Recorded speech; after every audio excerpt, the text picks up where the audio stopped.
नमस्कार दोस्तों, the education power channel पर आप लोगों का स्वागत है। दोस्तों, आज के वीडियो में हम लोग बात करेंगे नियोजित शिक्षक का जो वेतन है वो 1 जनवरी 2026 से कितना होगा। एक तो ये हो गया, और एक चीज़, यदि जनवरी में उनका प्रमोशन हो जाता है, जो सेवा का 12 साल जिनका हो गया है, जिनको प्रमोशन दिया जाना है, तो प्रमोशन के बाद भी उनका वेतन पे क्या प्रभाव पड़ेगा, या 1 जनवरी 2026 से नियोजित शिक्षकों का कितना वेतन होगा। 58% डीए, 5% एचआरए के अनुसार। वीडियो शुरू करने से पहले एक रिक्वेस्ट है दोस्तों, जो लोग मेरे चैनल को सब्सक्राइब नहीं किए हैं कृपया चैनल को सब्सक्राइब कर दें और बेल आइकन को दबा दें। 2003 से लेकर के 2022 तक बहाल जो भी नियोजित शिक्षक हैं, जो सक्षमता परीक्षा नहीं दिए हैं, अभी अभी भी नियोजित ही हैं, उनका जो बेसिक पे है, जो 2003 के शिक्षक हैं, इंडेक्स 14 के अनुसार उनका बेसिक पे 31,340 रुपया है।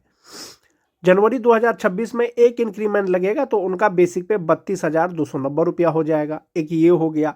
यदि 32,290 रुपया उनका जनवरी में हो जाएगा, अगर उनका प्रमोशन हो जाता है जनवरी में ही, तो उनका जो बेसिक पे है वो 32,290 रुपया से 34,130 रुपया हो जाएगा। अगर प्रमोशन नहीं होता है, जो 2003 के शिक्षक हैं उनका बेसिक पे 32,290 रुपया हो जाएगा।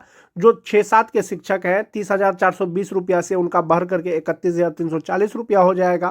जो 9-10 के शिक्षक हैं 28,660 रुपया से बढ़ करके जो है 29,530 रुपया हो जाएगा, या जितना भी बेसिक पे होगा उसका अगला वाला इंडेक्स उनका जो है बढ़ जाएगा। और जो टीटी पास शिक्षक है दोस्तों, उनका जो है जनवरी 2025 से जो बेसिक पे है वो 27,010 रुपया है। तो जनवरी में एक इंक्रीमेंट के बाद उनका बेसिक पे 27,820 रुपया हो जाएगा। ये हो गया आपका 1 जनवरी 2026 से जो है नियोजित शिक्षकों का मूल वेतन हो गया। मूल वेतन में वृद्धि हो जाएगा, एक इंक्रीमेंट हो जाएगा। एक ये हो गया। जो 2003 के शिक्षक हैं जिनका बेसिक पे जो है 32,290 रुपया होगा, अगर इनका प्रमोशन हो जाता है 2026 में, तो ये बेसिक पे 34,130 रुपया हो जाएगा। जिनका बेसिक पे 31,340 रुपया है उनका 33,120 रुपया हो जाएगा। जिनका 29,530 रुपया है 31,220 रुपया हो जाएगा। मोस्ट इंपॉर्टेंट चीज, अभी जो वो है वो 1 to 5 के शिक्षक हैं, यदि उनका प्रमोशन होगा तो वो 6 to 8 के शिक्षक हो जाएंगे, और 1 to 5 के जितने भी शिक्षक हैं उनसे वो सीनियर हो जाएंगे। उसी के आधार पर उनको वेतन मिलेगा। अब हम लोग बात करेंगे प्रोन्नति और सेवा निरंतरता।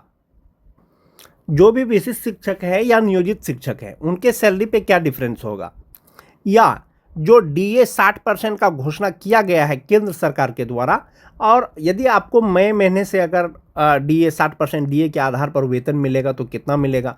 जो नियोजित शिक्षक हैं 2003-5 के 32,290 रुपया के हिसाब से जो 60% डीए होगा वो 29,374 रुपया होगा।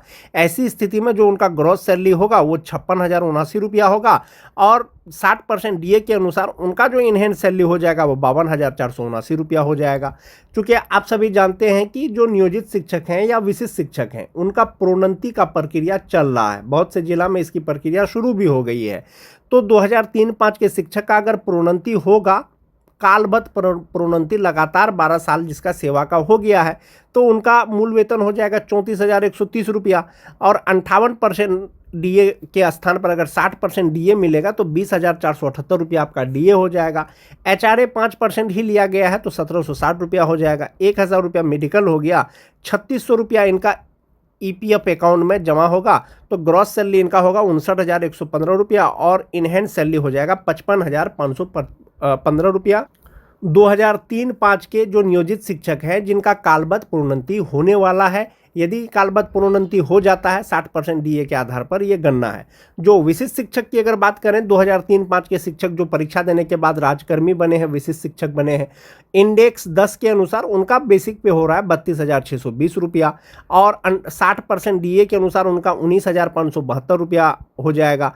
5% एचआरए के अनुसार 1,631 रुपया। 1,000 रुपया मेडिकल होगा, और इनका जो फ्यूचर के लिए जमा होगा दोस्तों एनपीएस अकाउंट में वो 12,526 रुपया होगा।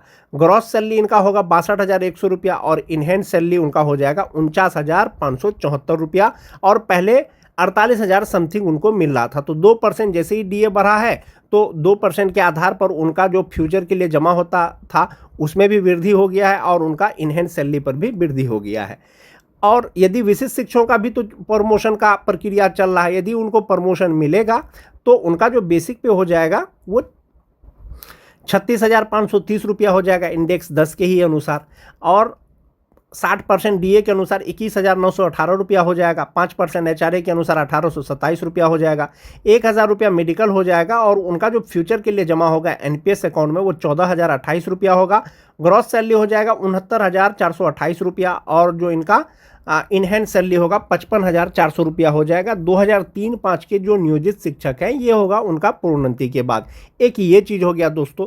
जो दो चीज़ आता है बार बार जब भी विशिष्ट शिक्षकों की बात आती है, एक आता है सेवा निरंतरता, दूसरा आता है प्रोन्नति। आपको सेवा निरंतरता दिया गया है, आपकी सेवा की गणना की गई है, लेकिन प्रोन्नति में की गई है दोस्तों। यानी कि आपका प्रोन्नति होगा तो आप फिलहाल 1 to 5 के शिक्षक हैं, आपका ग्रेड चेंज हो जाएगा, आप स्नातक ग्रेड के शिक्षक हो जाएंगे, संभवतः आप 1 to 5 वाले शिक्षक से सीनियर हो जाएंगे। यदि आपको सेवा निरंतरता मिलता, जनरल रूप में अगर सेवा निरंतरता मिलता तो आपका ग्रेड सेम ही रहता दोस्तों, 1 to 5 का ही रहता। आपका ग्रेड चेंज होकर के आप स्नातक ग्रेड के शिक्षक नहीं होते, और आपका भले ही बेसिक पे 37,810 रुपया हो जाता, 60% डीए के अनुसार 22,686 रुपया हो जाता, और इनहैंड सैलरी आपका होता 57,360 रुपया। यदि जनरल रूप में सेवा निरंतरता मिलता, समस्थानिक इंडेक्स का लाभ मिलता, इंडेक्स 16 के अनुसार जो यहाँ पर वेतन है आपका, तो वो हो जाता आपका ग्रॉस सैलरी 71,826 रुपया, और इनहैंड सैलरी 57,360 रुपया, और प्रोन्नति के बाद आपका हो रहा है 55,400 रुपया। ये जो 55,400 हो रहा है दोस्तों, ये आपका स्नातक ग्रेड का हो रहा है, आपका ग्रेड चेंज हो रहा है, ये मोस्ट इंपॉर्टेंट चीज़ है। लेकिन जनरल रूप में अगर सबको सेवा निरंतरता मिलता, अभी दिया नहीं गया है, तो आपका ग्रॉस सैलरी 57,360 ही रुपया होता, लेकिन आप 1 to 5 के ही शिक्षक होते। तो प्रोन्नति में आपको एक फ़ायदा ये भी है दोस्तों कि आपका सेवा का गणना पहले वाला किया जा रहा है, साथ ही साथ आपका ग्रेड भी चेंज हो रहा है। यानी 1 to 5 के शिक्षक से आप 6 to 8 के शिक्षक बन रहे हैं, और आपका बेसिक पे भी बढ़ रहा है। ये तो 2003-05 के शिक्षक हो गए। जो 2006-07 के नियोजित शिक्षक हैं, 31,340 रुपया उनका मूल वेतन होता है, 60% डीए के अनुसार 18,804 रुपया होता है, 5% एचआरए 1,567 रुपया, 3,600 रुपया उनका ईपीएफ अकाउंट में जमा होने के बाद जो ग्रॉस सैलरी होता है वो 54,511 रुपया होता है, और इनहैंड सैलरी 50,911 रुपया होता है। इनका प्रमोशन का बात चल रहा है, कालबद्ध प्रोन्नति का, इनको कालबद्ध प्रोन्नति मिल जाएगा 6-7 के शिक्षक का, तो 33,120 रुपया हो जाएगा। ऐसी स्थिति में 60% डीए जो भी आपका एचआरए है मिलाकर के ग्रॉस सैलरी 57,428 रुपया 48 रुपया होगा। 3,600 रुपया जमा होने के बाद जो आपका इनहैंड सैलरी होगा वो 53,848 रुपया होगा। ये होगा आपका प्रोन्नति के बाद। लेकिन फिलहाल जो आपका बनेगा वो 50,911 रुपया बनेगा। 2006-07 के ही अगर विशिष्ट शिक्षकों की एक बात कर तो उनका मूल वेतन 31,670 रुपया है, पे इंडेक्स 9 के अनुसार।